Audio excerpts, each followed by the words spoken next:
El instrumento de tañer fantasías.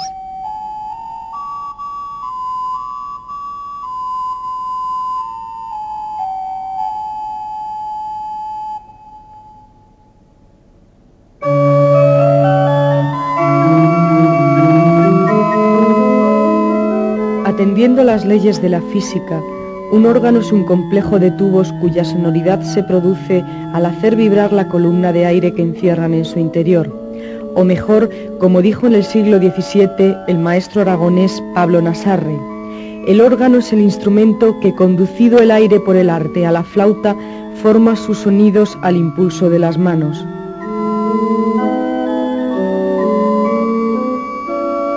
Es el único instrumento que requiere un tubo por nota, y es por ello el instrumento rey, ya que puede crear los timbres más diversos fruto de la combinación de múltiples registros. Sus proporciones rayan la inmensidad en los grandes órganos, como si de una peculiar orquesta de tubos se tratase.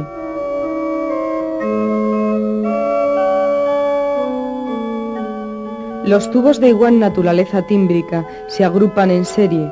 Cuando esta serie abarca todas las escalas de las que consta el teclado, recibe el nombre de juego.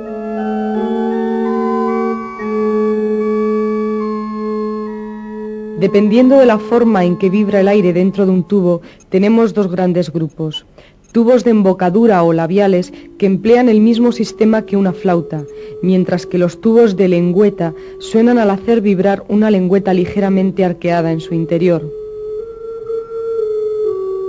Los tubos labiales o de embocadura cumplen dos funciones dentro del órgano.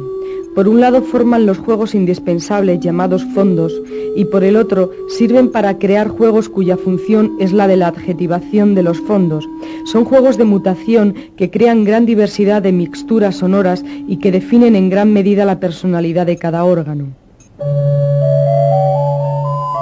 Los tubos de lengüeta son generalmente de metal y pueden actuar como solistas o acompañando al resto de los juegos. Su sonoridad es potente y robusta, como la sección de metal de una orquesta. Taller del organero Federico Acitores. El trabajo de un organero es, como su propio nombre indica, construir órganos. Es decir, hay otros oficios, por ejemplo, yo que sé, panadero es el que hace pan y organero es el que hace órganos. Y no solamente el que los arregla, restaura o monta, porque a veces nos dice, es que montáis órganos. No, es que los hacemos. Y en eso básicamente consiste. Entonces, construir un órgano requiere tocar varios temas. En principio, ser capaz de concebirlo, de diseñarlo, de construir su estructura en madera, de construir sus elementos mecánicos, de construir los elementos sonoros que son de metal, de estaño y de madera también, y luego de darle un alma, es decir, de que además de que esté construido suene, que es de lo que se trata, ¿no? Un órgano se puede considerar desde muchísimos puntos de vista. Es un instrumento musical, es una máquina, también se puede decir que es una obra de arte, plástica incluso, tiene una cara más o menos bonita, y también, pues, sobre todo es un instrumento, es decir, es una pieza que tiene unas capacidades de hacer música para que a su vez alguien haciendo música con una partitura, digamos, recree obras creadas por unos terceros artistas, diríamos. Bien, y en su calidad de obra de arte, de máquina y de obra plástica, pues tiene muchísimos aspectos. Para construir un órgano tenemos que tener ciertas nociones, pues, de diseño, de dibujo técnico, de arquitectura, de estructuras, de mecánica, de carpintería fundamentalmente, porque todo esto hay que plasmarlo en madera casi todo, y también de metalurgia, sobre todo del estaño, que el estaño en aleaciones con plomo es el metal que se emplea para hacer los tubos. Y finalmente hay que tener una noción musical de manejar todo este material para que cante, para que produzca sonido. ¿Es el corazón del órgano su secreto? En otras lenguas, por ejemplo en francés o en catalán, se llama salmé o sommier, que viene de salmo. En algunos tratados antiguos también se le llama salmero. viene de salmo, es decir, la tabla armónica del órgano donde se va a distribuir el viento para producir la música. Bien, básicamente un secreto es como un cuadro de doble entrada. Tenemos, por un lado, en el sentido longitudinal, tenemos unas cancelas, es decir, unos canales por donde se maneja el viento, que se abren mediante estas válvulas que hay aquí debajo. Y estas válvulas que hay aquí debajo se manejan mediante el teclado del órgano. Ese sería, digamos, por ejemplo, el eje de las abscisas, ¿no? Y el de las ordenadas sería este otro, que es lo que llamamos registro. Entonces, cuando nosotros queremos hacer sonar un determinado tubo, tenemos que saber a qué nota corresponde y a qué registro. Y abriendo el registro correspondiente y la tecla correspondiente, ese tubo sonaría. Básicamente, esta es la teoría aplicada en un secreto de órgano. Los registros lo que hacen es cerrar toda una fila de agujeros. Aquí veis, hay agujeros en esta pieza que se llama la tapa, y hay también agujeros en la mesa del secreto. Entonces, la corredera, cuando está con sus propios agujeros coincidiendo con los otros dos, permite el paso del viento. Si nosotros la desplazamos un poquito, que estos agujeros se cierran, entonces ya no funcionarían estos tubos. No sé si lo podemos ver aquí a lo mejor. En este punto es esta otra. En este punto estaría de modo que el aire pasa. Y si nosotros desplazamos esto así, tendríamos todos los agujeros cerrados. Por desgracia no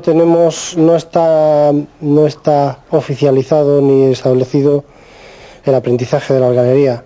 Se hace en talleres artesanales, como puede ser este, que cuando hay alguien que demuestra tener vocación de meterse en este mundo tan extraño, pues se le coge como aprendiz, y a la vuelta de unos años, tras adquirir la experiencia de construir varios órganos y de pasar por todos los estadios del trabajo, pues si se considera suficientemente capacitado como para construir órganos por su cuenta, pues puede ponerse su propio taller. Pero vamos, estudios no hay, sencillamente es una transmisión del oficio a la manera gremial de la Edad Media.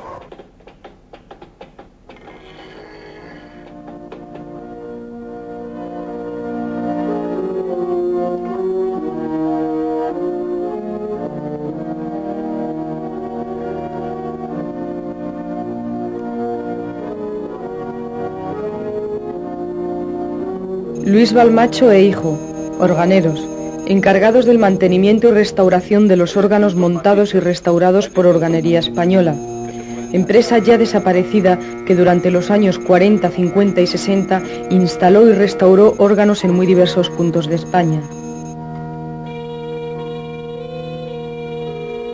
Ingresé en Organería Española en el año 46, 1946, porque me entró gusanillo a causa de ver, estando yo estudiando en un colegio, de ver a unos armonizadores que fueron a repasar el órgano del colegio donde estaba.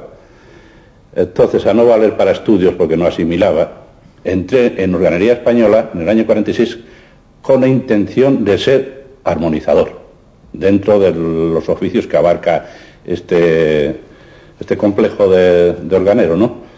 Como hay carpintería, banistería, tubero, electricista, en fin, hay de todo, ¿no? Incluso pintura al duco y demás, ¿no? Yo entré como armonizador y al final me quedé con todo. Y nos ocupamos más bien en restaurar órganos por las iglesias, que les hace mucha falta, y en repaso de afinación, avisos de averías, conciertos, como por ejemplo aquí, o en X sitios, ¿no? El conservatorio, catedrales, en fin, órganos restaurados por un servidor, estando en Organería Española, y posterior incluso también con mi hijo, que también estuvo en Organería, que ya lleva 15 años en el oficio, ¿no?